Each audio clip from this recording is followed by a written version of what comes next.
Right out the gate, we can feel the tension. The judge is patient for now, but in family court, that patience only lasts as long as the answers stay honest. The moment someone dodges a question or blames the other parent, the judge's tone changes fast. There was a temporary restraining order, and he does have an open domestic family violence case where he assaulted me in front of our child. So that's why I requested the supervised visitation. Okay. Because to my knowledge, the state assault the child, right? No, but he assaulted me in front of her. I need to have your mother here in this matter. Ma'am, can I get you to state your name for the record? Janice Mixon. And the name of the child or children that we're here in reference to? Lalani McKinney. And the name of the child's father? Terrence McKinney. And previously you were ordered to take a DNA test with the child, is that correct? Yes. And those results named the non-custodial parent as the child's father, is that correct? Correct. And did you hear what I read into the record as it relates to this case? Yes, sir. And are you in agreement with those terms provided to the court today? Yes, sir. And are you requesting that the court accepts those agreements and make them part of the order today? Yes, sir. Again, the state has used minimum wage for the calculation of support. And based off of that, the state will request that the father pays child support at $206 per month. Are you in agreement to that amount? Yes, sir.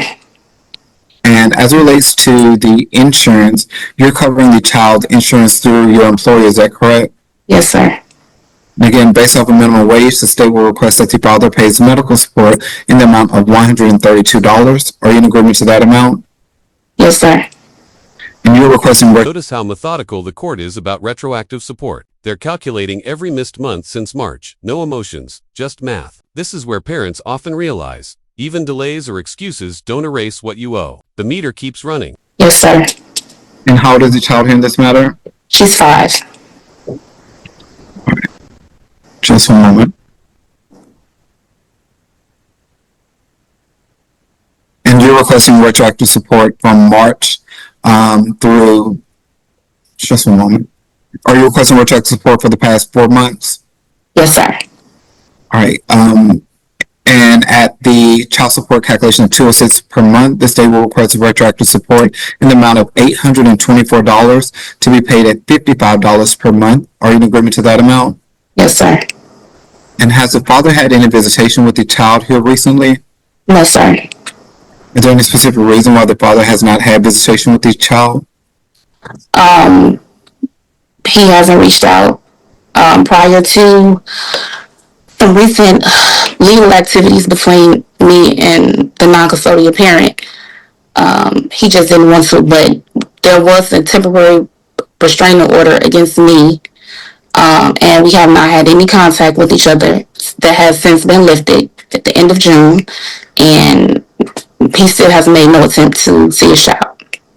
All right. As it relates to visitation... This moment hits hard. The mother paints a picture of instability. No license, no insurance, no job. These are red flags for any judge deciding custody terms. Remember, family court isn't about punishing one parent. It's about minimizing risk to the child. That the father has supervised visits with the child? Yes. And are you requesting that your mother does the supervision, Ms. Hurd? Yes. And are you requesting that those take place is that every other Saturday? Yes, that's fine. And from what time? Whatever, let's say 1 p.m. Until when? 3 hours, so 3 to 4, 3 or 4. All right. Is there any specific reason why the father should not have a standard possession order with the child? Yes, his living condition is unstable. He has not had a job since we moved down here. I was taking care of all the bills, all the responsibilities when we were sharing the space.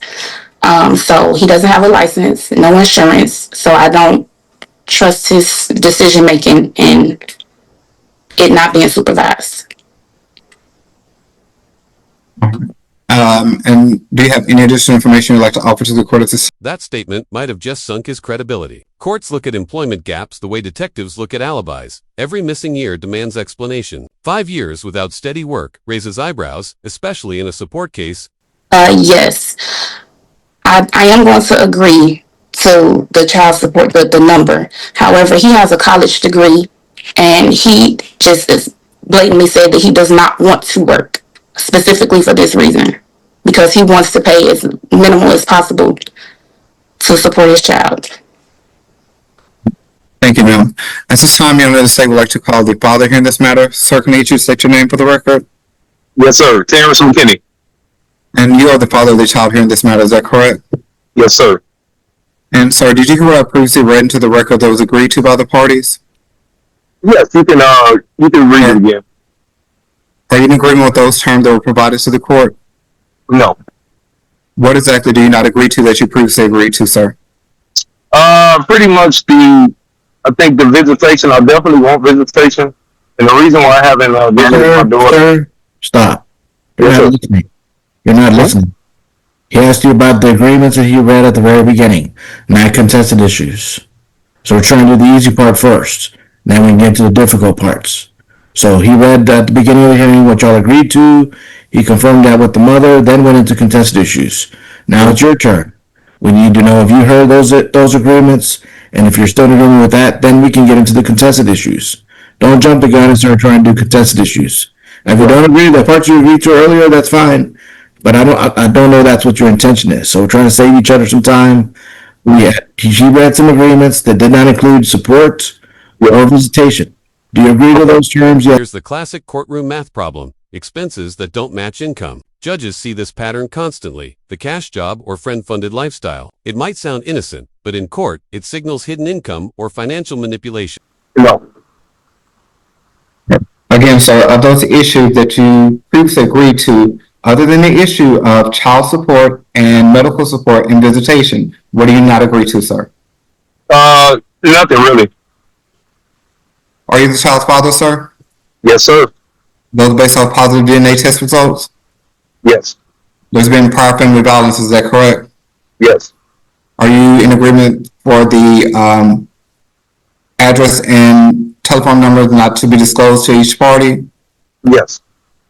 And are you in agreement for the mother to be named as the sole managing conservator, which means she will primarily make the decisions for the child?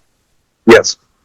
And are you in agreement to there being no geographical restriction as to where the child will reside? Yes. And you are currently unemployed, is that correct? Yes, sir. Do you agree to paying the court costs associated with today's hearing? Yes. So you do agree to everything that was previously read, is that correct, sir? Yes. Moving forward, as it relates to the employment, sir, you are currently unemployed, is that correct? Yes, sir. How long have you been unemployed? It's been a while now. Been dealing with the death of my mother recently, so that's taking a toll as well. So I'm just trying. More specifically, sir, can you give me the month and year to which you stopped working? Probably been around the end of 2019, early 2020.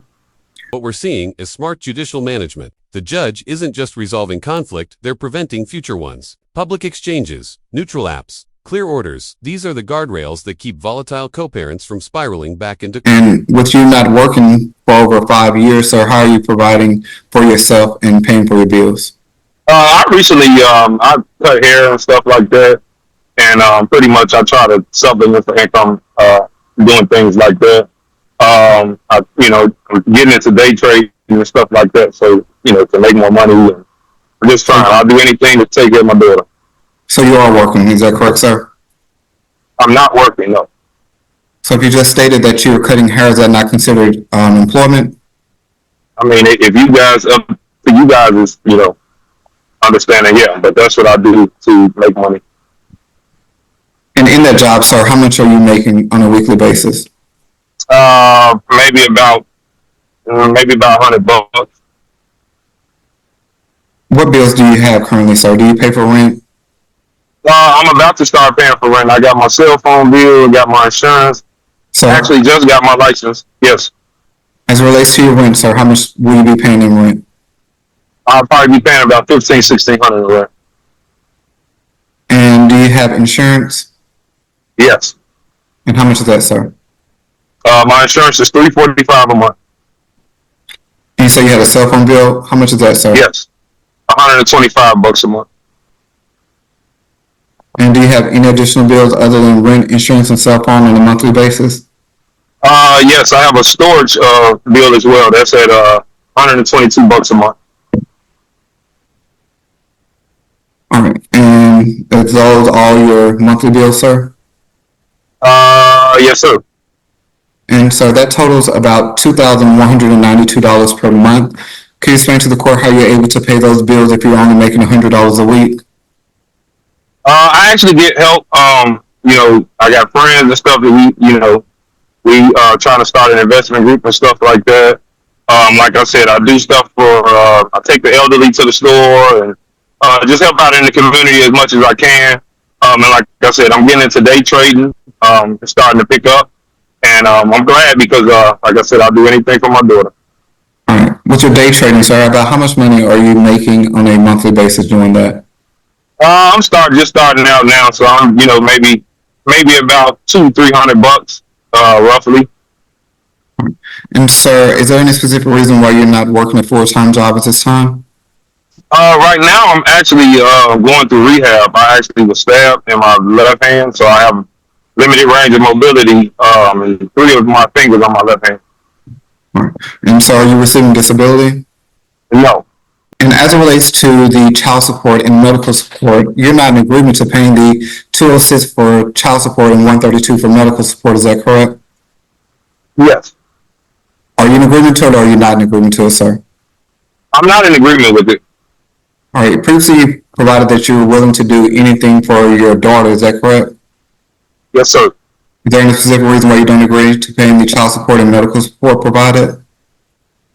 Because like I said, I know it's fully my responsibility to take care of my daughter, and that's been the understanding. However, like I said, I'm just trying to get back on my feet and stuff like that. And I want maybe the judgment to be set at a moderate amount so that I'm not getting any more legal trouble, and I can fully support my daughter. And so do you understand that the amounts that were provided to you were based off of minimum wage, which is the lowest that we can set it at? Yes. And however, you're still providing that you believe it should be lowered, correct? Yes, just a little bit. As it relates to visitation, sir, are you in agreement, are you requesting that you have standard possession order to visit with the child? Yes. And the mother, as we heard, is requesting that you only have supervised visits. Is there any specific reason as to why you haven't had any visitation with the child here recently? I'm just not comfortable. I was stabbed. Like I said, I had to have 15 stitches in my left pinky finger, and pretty much I've had issues with her mom in the past, so it's just been tough. Hopefully we can work it out and get the visitation going. I set a visitation location, presumably, but yeah, it's just been a lot going on the last, pretty much the last year. I lost my mom in November, so kind of like I just had the rug pulled up from up under me. We were living together for the last 4 years. All right, so you stated that you're not comfortable. I'm not for sure if that in reference to you visiting with the child, or what are you not comfortable? Is that with her mom? Because like I said, I still actually have an order of protection in place on my own, and just wanted to know, is it her mom giving the visitation, or because I can't be around her at all? All right. Do you have any additional information you'd like to offer to the court at this time, sir? No. All right. Nothing further from this party, Your Honor. Okay, just one final thing I need to know before I finish the case is, Ms. Mixon, we're going to be ordering visitation that's different than what you're asking for. So I need to pick a place where y'all can meet for an exchange location that's a public place. People like to pick like restaurants or stores or fast food places to do the exchanges. That way, if there's a problem, somebody can help you call 911 or for either one of you, and there's witnesses there if something was to happen. I don't know if there's, I guess Mr. McKinney mentioned there may be a protective order, so obviously there's a protective order, then that those people shouldn't be there, but maybe your mother can help you with the exchanges. Is she included in the protective order, Ms. Mixon? So, to my knowledge, Your Honor, there was a temporary restraining order, and he does have an open domestic family violence case where he assaulted me in front of our child. So that's why I requested the supervised visitation. Okay. Because to my knowledge, the You didn't state assault the child, right? no, but he assaulted me Okay. in front of her. So I need the answer to my question as far as the exchange location. But that's what I wanted my mom to do, is to be the visitor. It could be, he said I'm not doing supervised visits. I already told you that. So we need to make exchanges. If your mother wants to help with the exchanges, that's perfectly reasonable. That makes sense to me. But I still need to find a place. restaurant is fine. What? A restaurant is fine. I don't know where you live, Miss Nixon, and we're on Zoom, so I have no idea where you are. So you need to pick a place. Look on your phone. Pick a place near where you live. Anywhere you want to meet, that's fine with me. But I need an exact place so we can put that in the court order. Epic Park on Warrior and Grand Prairie. Are there going to be people outside of the park when it's raining? No, that's just for the exchange, correct? Yeah, but didn't I just explain to you we need to have people around? Chick-fil-A. Okay, which one? What address? On Pioneer Parkway in Grand Prairie. Can you look it up and tell us the address, please?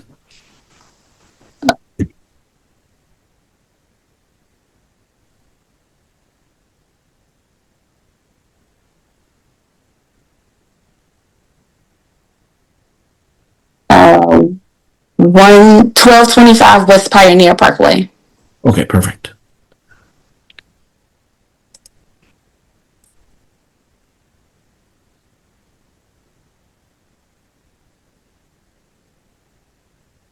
And as far as your mother is concerned, there's no protective order as far as she's concerned, is there? No. It's just between you and Mr. McKinney?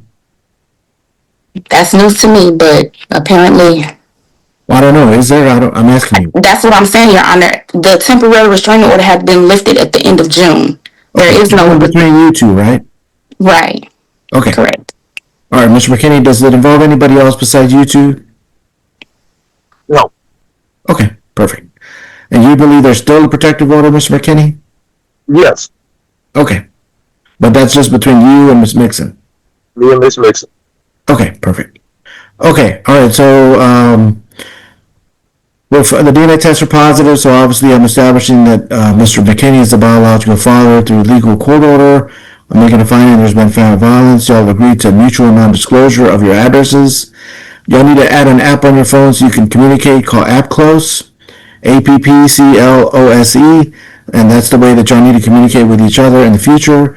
If you need to print out what's on there, you can always print that out and show it to a court if you needed to, like a family violence court or a family court. So make sure that what you're writing on there is something you wouldn't mind a judge looking at. I'm appointing Ms. Mixon as sole managing conservator, no geographic restriction. And just like that, the balance shifts. The father's underemployment and inconsistent story backfire, while the judge tightens financial accountability. In family court, words matter, but numbers, timelines, and credibility matter more.